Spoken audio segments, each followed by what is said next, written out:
Hello, welcome to all at Next Vision YouTube channel. I am Kumar Rajesh. तो बच्चे ये 10th class के math का जो है मैं बोल रखा था कि मैथ का मैं कवरेज करवाऊंगा इस चैनल के ऊपर, तो उसके साथ मैं आज आपके साथ हूँ। आज से मैं आपके साथ हूँ, ठीक है। मैं तो 15 सितंबर से बोला था बस, बट पैर में वो प्रॉब्लम के कारण मैं सामने नहीं आ पा रहा था, ठीक है। तो आज से ये वीडियो 10th क्लास का जो है, ये वीडियो देखिए, ये वीडियो जो है, ये जो लेक्चर होंगे, ये CBSE board, ICSE board and state board fully NCERT PYQ और एग्जाम्पलर्स, तीन मेरा यहाँ पे सोर्स रहेगा पढ़ाने का। कि पढ़ाने का सोर्स क्या है, तो तीन सोर्सेस है। एक एनसीईआरटी टेक्स्ट बुक, दूसरा एग्जाम्पलर, और तीसरा जो है वो रहेंगे आपका प्रीवियस ईयर क्वेश्चन। आज जम के प्रैक्टिस करवाएंगे, हम जम के प्रैक्टिस करवाएंगे, जितना पॉसिबल हो सकता है उतना मैं प्रैक्टिस आपको करवाने जा रहा हूं यहाँ पे, ठीक है, इस चैनल के ऊपर। तो यहाँ पे 10th क्लास के मैथ में सबसे पहला जो है बच्चे को पढ़ना है, वो रियल नंबर्स के बारे में पढ़ना है। लास्ट का टॉपिक उसमें रियल नंबर में लॉ ऑफ एक्सपोनेंट है, जो क्लास 8 में आप पढ़े हो, और भी मतलब वो पीछे का है, प्रीवियस ईयर। उसके बाद पॉलिनोमियल भी आप पढ़े हैं पीछे बैक क्लासेस में। पॉलिनोमियल है, दूसरा यूनिट है उसका पॉलिनोमियल। तीसरा यूनिट लीनियर इक्वेशन इन टू वेरिएबल का है, जिसमें मेथड पढ़ने हैं, एलिमिनेशन मेथड, और भी वो एक दो मेथड पढ़ने हैं उसमें, ठीक है। उसके बाद है आपका चौथा यूनिट जो है क्वाड्रेटिक इक्वेशन पढ़ने हैं आपको। पांचवा यूनिट में आपको एपी शायद पढ़ना है, मेंसुरेशन पढ़ना है, ठीक है। मेंसुरेशन में कॉम्बिनेशन ऑफ सॉलिड्स पढ़ने हैं, प्रोबेबिलिटी का टॉपिक पढ़ना है। तो ये सारे टॉपिक आपको पढ़ने हैं। उसके बाद ज्योमेट्री का टॉपिक पढ़ना है, सर्कल है, क्वाड्रिलेटरल्स है, ट्रायंगल्स हैं, ये सब टॉपिक आपको पढ़ने हैं क्लास 10th के अंदर, मैथ के अंदर, ठीक है। तो ये सारे टॉपिक आपको क्या है, पढ़ने हैं, इस पे क्वेश्चन करने हैं जम के। मैथ एक ऐसा सब्जेक्ट है कि आप 100 ऑफ 100 मार्क्स ला सकते हो, ठीक है। तो जम के आप जितना प्रैक्टिस करोगे उतना आपके लिए फायदे की बात होगी, ठीक है। तो मैं ज्यादा फोकस क्वेश्चन के ऊपर करूंगा कि क्वेश्चन, ये जो मैं आज क्वाड्रेटिक इक्वेशन शुरू कर किया हूं, इसका कैसे, आज ये इंट्रो क्लास है, क्वाड्रेटिक इक्वेशन का इंट्रो है, ठीक है। तो इसमें मैं ऑल अबाउट पूरे यूनिट में क्या क्या पढ़ना है, इस वीडियो में को मैं इसी में रखूंगा कि पूरे चैप्टर में, पूरे यूनिट में क्या क्या पढ़ने हैं, उस पे ये वीडियो है, ठीक है। पहले हम ये समझ लेते हैं कि पढ़ना क्या क्या है, उसके बाद हम फिर क्वाड्रेटिक इक्वेशन का शुरुआत करेंगे, क्वेश्चन का शुरुआत करेंगे, ठीक है। तो चलिए चलते हैं हम आगे की तरफ। देखिए क्वाड्रेटिक इक्वेशन, तो स्टैंडर्ड इक्वेशन जो होता है क्वाड्रेटिक इक्वेशन का, वो क्या होता है, standard equation. Standard equation of quadratic, standard quadratic equation, standard quadratic equation,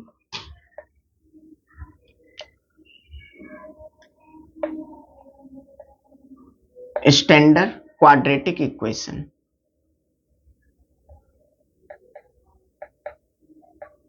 standard quadratic equation, standard quadratic equations.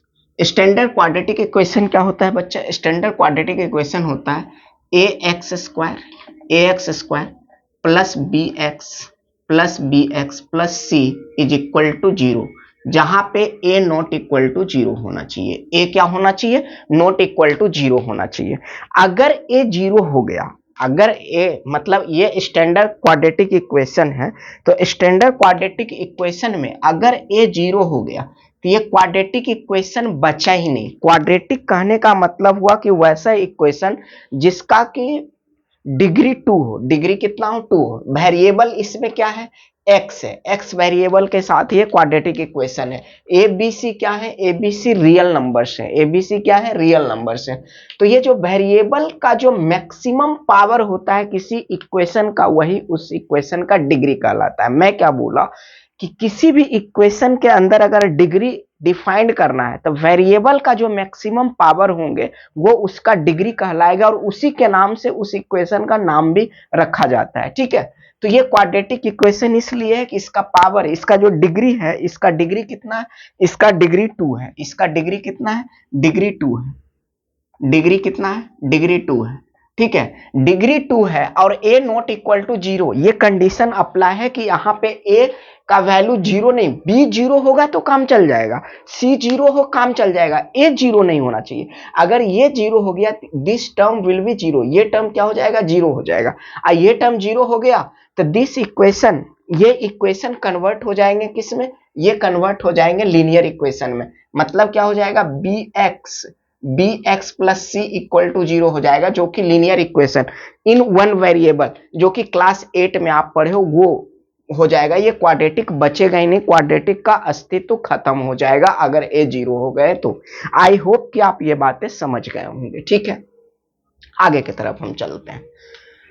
इतनी बातें आप समझ गए होंगे, स्टैंडर्ड इक्वेशन क्या है, क्वाड्रेटिक इक्वेशन क्या है, ये बातें आप समझ गए होंगे, डिग्री क्या होता है ये भी आप समझ गए होंगे। ठीक है, अब देखिए इस टॉपिक में पढ़ना क्या क्या है। सबसे पहले आपको पढ़ना है फॉर्मेशन ऑफ क्वाड्रेटिक इक्वेशन। सबसे पहला टॉपिक जो पढ़ना है आपको फॉर्मेशन ऑफ क्वाड्रेटिक इक्वेशन के बारे में पढ़ना है। Formation of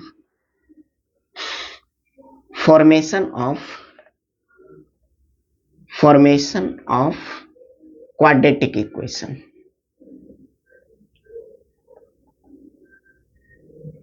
formation of quadratic equations. Formation of quadratic equation, formation of quadratic equation बोले या check given equation is quadratic or not. पहला ये आपको मैं पूरे टॉपिक का ओवरव्यू देने जा रहा हूं। तो फॉर्मेशन ऑफ क्वाड्रेटिक इक्वेशन आपको पढ़ने हैं कि मतलब आपको कोई इक्वेशन किसी फॉर्म में दे रखा होगा, जैसे मैं लिखता हूं, कि x plus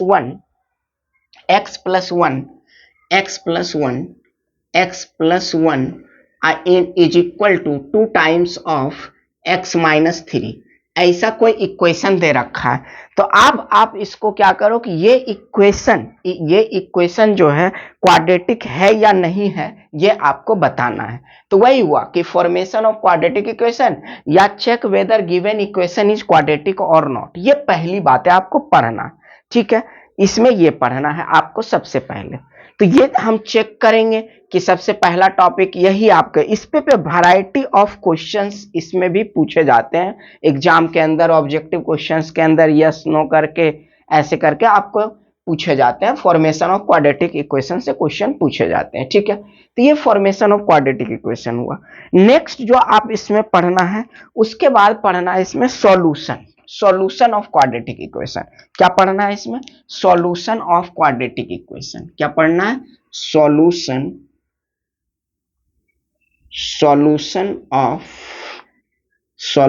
of quadratic equation. Solution of quadratic equation solution पढ़ना। अब सॉल्यूशन में क्या है, सॉल्यूशन में दो मेथड पढ़ने हैं। एक तो आप डायरेक्ट फार्मूला लगा करके कंप्यूटिंग स्क्वायर मेथड है वो पढ़ना है, और दूसरा क्या है फैक्टराइजेशन मेथड पढ़ना है। तो सॉल्यूशन में क्या क्या पढ़ना है, सॉल्यूशन में दो टाइप से हम सॉल्यूशन इसका सीखेंगे कि कोई भी क्वाड्रेटिक इक्वेशन सपोज गिवन है, ये क्वाड्रेटिक इक्वेशन जैसे ऐसा गिवन है x square minus x plus 1 is equal to 0, इस टाइप का क्वाड्रेटिक इक्वेशन गिवन है। तो इसको आप क्या करो, एक तो इसका फैक्टर मेथड से आप सॉल्यूशन कर सकते हैं, एक आप क्या कर सकते हैं फैक्टर मेथड लगा के सॉल्यूशन कर सकते हैं। फैक्टर मेथड ये बताऊंगा, फैक्टर मेथड क्या होता है ये भी मैं आपको समझाऊंगा अच्छे से। और दूसरा क्या है कंप्यूटिंग स्क्वायर मेथड से हम बनाएंगे क्वेश्चन को। स्क्वायर मेथड, ये दो मेथड हैं क्वाड्रेटिक इक्वेशन को सॉल्व करने का। तो ये हो गया क्वाड्रेटिक इक्वेशन का सॉल्यूशन की सवाल। हम एकदम बिल्कुल हम मेहनत करेंगे क्वेश्चन के ऊपर इतना मेहनत करूंगा, ये तो इंट्रो क्लास है बिल्कुल।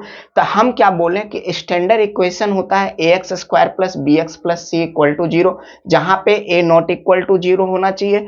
इस इक्वेशन को क्वाड्रेटिक क्यों बोला गया है, बिकॉज ऑफ कि इसका डिग्री कितना है, इसका डिग्री 2 है बच्चे, इसलिए इस इक्वेशन को हम क्या बोलेंगे क्वाड्रेटिक इक्वेशन बोलेंगे। इसमें पहला टॉपिक क्या पढ़ना है, पहला टॉपिक आपको पढ़ना है फॉर्मेशन ऑफ क्वाड्रेटिक इक्वेशन। कोई भी किसी भी टाइप का आपको इक्वेशन दे रखा होगा और उसमें क्या करना है, आपको ये पता करना है कि given equation is quadratic or not, मतलब ये क्वाड्रेटिक, ये चेक करने वाली बात हो गई, जिसको कि मैं फॉर्मेशन ऑफ क्वाड्रेटिक इक्वेशन। उसके बाद solution of quadratic equation, solution of quadratic equation हम पढ़ेंगे। तब सॉल्यूशन में हम फैक्टराइजेशन मेथड, जिसको कि फैक्टर मेथड बोल रहे हैं, और स्टैंडर्ड कंप्यूटिंग स्क्वायर मेथड, ये दो मेथड से हम क्या करेंगे, क्वाड्रेटिक इक्वेशन का सॉल्यूशन का बात करेंगे, ठीक है।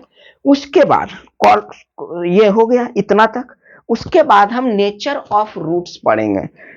नेचर ऑफ क्या पढ़ेंगे, रूट। एक टॉपिक बड़ा इंपॉर्टेंट टॉपिक है nature of root, sorry nature of root पढ़ेंगे। क्या पढ़ेंगे, नेचर ऑफ रूट के बारे में पढ़ेंगे, ठीक है, nature of root. Next topic जो हम इसमें पढ़ेंगे, नेचर ऑफ रूट।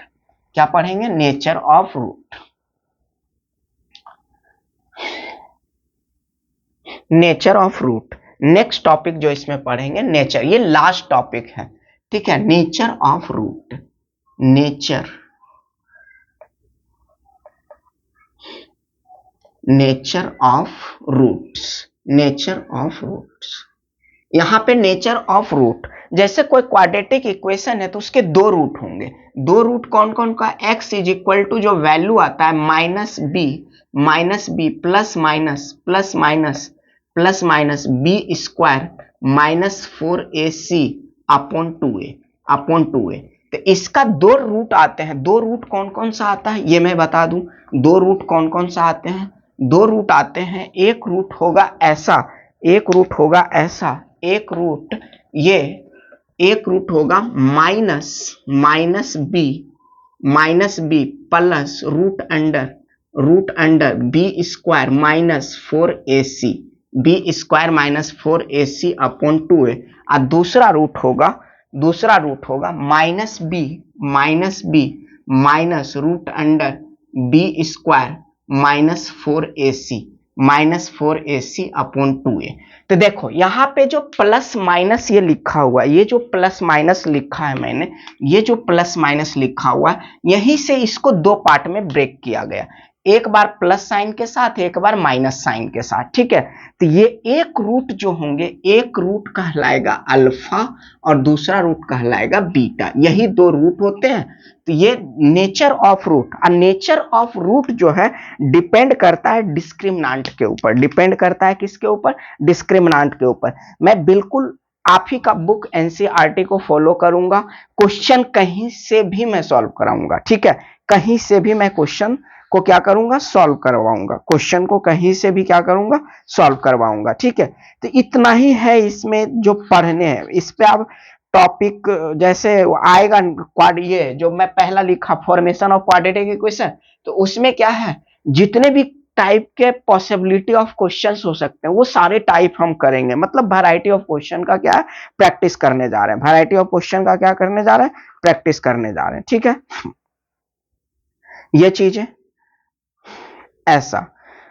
और नेचर ऑफ रूट जो है वो डिस्क्रिमिनांट के ऊपर डिपेंड करता है। डिस्क्रिमिनांट होता क्या है, डिस्क्रिमिनांट जो होता है d इज इक्वल टू, यहीं से अगर मैं d इज इक्वल टू का बात करूं, discriminant d is equal to, तो d इज इक्वल टू होता है b square minus 4ac। D square क्या होता है, d is equal to b square minus 4ac, ये डिस्क्रिमिनांट कहलाता है। अगर डिस्क्रिमिनांट d का वैल्यू, अगर d का वैल्यू ग्रेटर देन 0 हुआ, मैं देखो नेचर ऑफ रूट में अगर d का वैल्यू ग्रेटर देन 0 हुआ तो यहीं पे मिलते हैं। ये ऑब्जेक्टिव क्वेश्चन भी आपसे यहां से पूछा जा सकता है कि d का वैल्यू अगर ग्रेटर देन 0 हुआ तो यहां रियल एंड डिस्टिंक्ट रूट आएंगे। रियल एंड कैसा रूट आएंगे, डिस्टिंक्ट रूट आएंगे। डिस्टिंक्ट मतलब अल्फा का वैल्यू दूसरा होगा और बीटा का वैल्यू दूसरा होगा, दोनों रियल वैल्यू होंगे। अगर d का वैल्यू 0 के बराबर हुआ, अगर d का वैल्यू क्या हुआ, 0 के बराबर हुआ, अगर d का वैल्यू 0 के बराबर हुआ तो यहां पे आएंगे रियल एंड इक्वल रूट। मतलब ये दोनों अल्फा और बीटा क्या होंगे, आपस में क्या होंगे, बराबर होंगे। सब आगे क्लास जैसे ही क्वेश्चन, ये जितनी बातें मैं बोल रहा हूं आप उसको समझने का बस कोशिश कीजिए, ठीक है। डी का वैल्यू अगर 0 हुआ तो अल्फा और बीटा का वैल्यू बराबर होगा, दोनों रियल वैल्यू होंगे।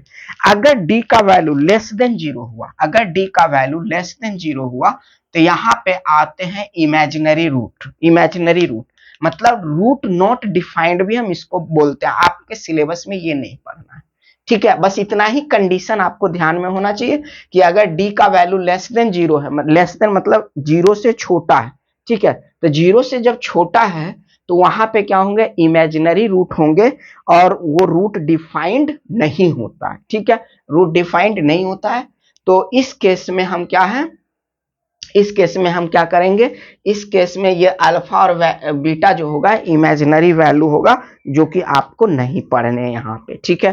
तो ये सारी बातें, इतनी सारी टॉपिक आपको मतलब क्या है, इसमें आपको पढ़ने हैं, इसके अंदर क्या करना आपको पढ़ने। आई होप कि आपको बात समझ में आ गई होगी, ठीक है। जितना बात मैं करना चाहता था, शॉर्ट एकदम इंट्रोडक्टरी वीडियो था ये, बिल्कुल ठीक है। तो कल से मैं इसका आगे का जो है मैं डिटेल मतलब क्वाड्रेटिक इक्वेशन का डिटेल एनालिसिस कल से मैं लेकर के इसी चैनल के ऊपर लेकर के आऊंगा, ठीक है। तब तक पढ़ते रहिए, खुश रहिए। Thanks for watching.